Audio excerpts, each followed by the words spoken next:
Good morning सभी को। तो स्टार्ट करते हैं आज की क्लास। देखो अपन ने वात, पित्त, कफ, 6 के लक्षण, वृद्धि के लक्षण, उनके कारण भी अपन ने कर लिए। तो मतलब एक तरीके से चैप्टर नंबर जो 7वां था अपना पूरा हो गया। लेकिन कुछ एक्स्ट्रा पॉइंट है जो अपने एग्जाम में आते हैं, सिलेबस में आते हैं और क्वेश्चन भी आते हैं। जैसे क्वेश्चन आता है कि हृदय में स्थित दोषों को वर्णन कीजिए। क्वेश्चन आया हृदय में स्थित दोषों को वर्णन कीजिए। तो अपन ने वात भी पढ़ लिया, पित्त भी पढ़ लिया, कफ भी पढ़ लिया। तो अपन ने बोलते हैं कि भाई सभी दोष पूरे शरीर में व्याप्त है, लेकिन हार्ट में मुख्यतः कौन से दोष पाए जाते हैं। तो यहाँ पे लिखेगी इस प्रकार, हार्ट में निम्न दोषों का स्थान है कि भाई प्राण वायु हार्ट में पाई जाती है और व्यान वायु। तो मतलब ये वात दोष में तो दो टाइप हो गए। वात दोष में कितने हो गए, एक तो प्राण वायु पाई जाती है हार्ट में, एक व्यान वायु पाई जाती है। तो क्वेश्चन आएगा भाई हृदय में स्थित दोस्तों का वर्णन कीजिए, 2 नंबर में आया तो नाम लिख दिया। अब देखो अपन ने प्राणवायु अच्छे से पढ़ा है, प्राणवायु का लोकेशन पढ़ रखा है, प्राणवायु का कर्म पढ़ रखे, व्यान वायु का अपन ने लोकेशन पढ़ रखा है, व्यान वायु का कर्म पढ़ रखे। और यही क्वेश्चन बड़ा 10 नंबर में आ जाता है कि हृदय में स्थित दोषों का विस्तार से वर्णन कीजिए। तो आपको इनके बारे में, प्राणवायु के बारे में लिखना है, प्राणवायु के लोकेशन क्या है, प्राणवायु के कर्म क्या है। इस तरीके से व्यान वायु के लोकेशन क्या है, प्राणवायु कर्म क्या है। इसी तरीके से साधक पित्त भी हार्ट में पाया जाता है। आपने ध्यान दिया होगा तो साधक पित्त का भी स्थान अपन ने हार्ट बताया है। तो तीनों दोषों में से कोई ना कोई पाया जाए। तो साधक पित्त के लोकेशन और साधक पित्त का कार्य क्या है। और इसी तरीके से कफ में अवलंबक कफ, अवलंबक कफ भी हार्ट पे मतलब मुख्यतः हार्ट पे पाया जाता है और इसका कार्य क्या है।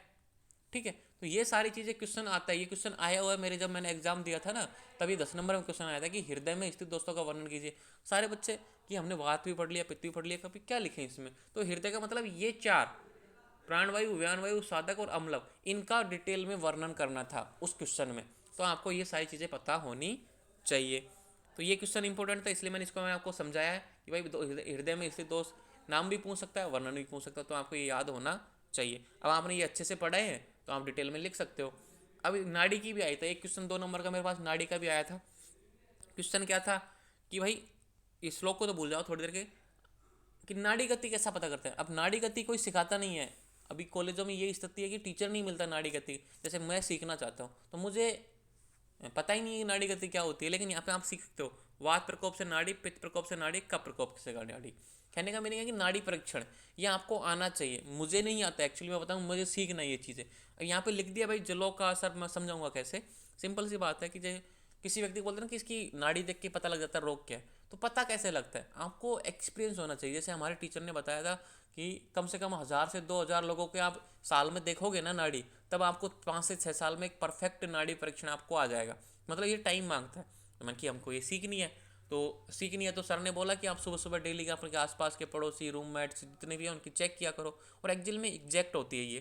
तो ये क्या होता है कि वात प्रकोप से नाड़ी समझो कि 200 के अनुसार नाड़ी की चेष्टा, कि भाई बात अगर बॉडी में बात बढ़ा हुआ तो कैसे पता लगेगा, पित्त बढ़ा हुआ तो कैसे पता लगेगा, कब बढ़ा हुआ तो कौन सा डिजीज पैदा हुआ, वात के अनुसार डिजीज पैदा हुआ है, कब के अनुसार डिजीज पैदा हुआ।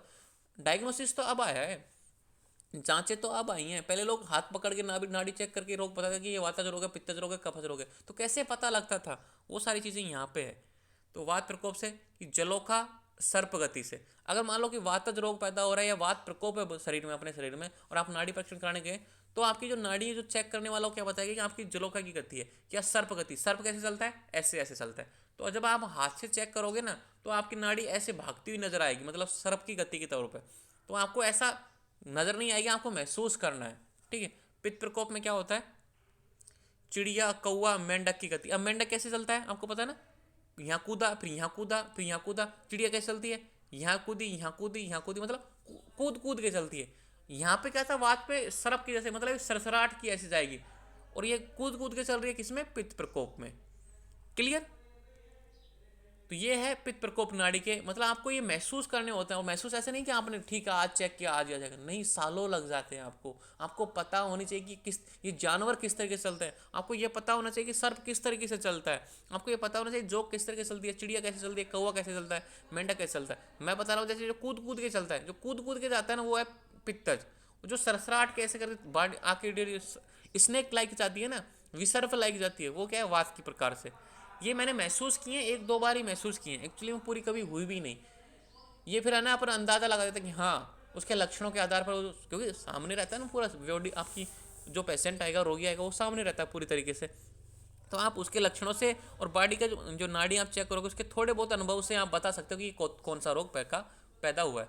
अब है कफ प्रकोप नाड़ी।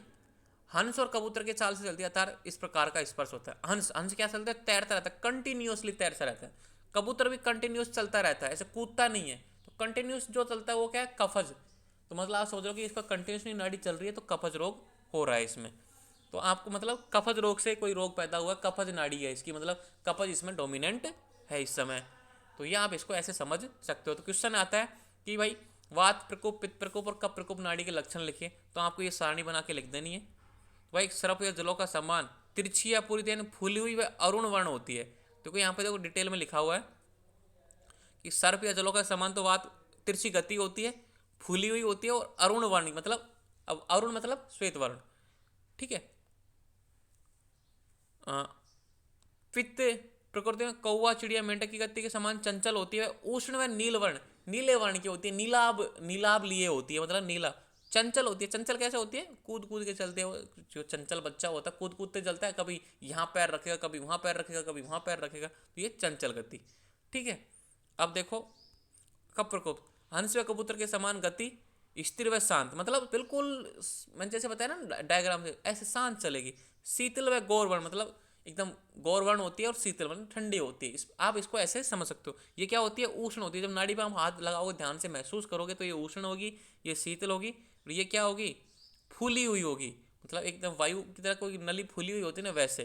तो आपको ये थोड़ा माइन्यूट डिफरेंस है, ऐसे नहीं है कि भाई एक दिन में आ जाएगा, सालों लग जाएंगे आपको। अगर महसूस करोगे तो आराम से समझना।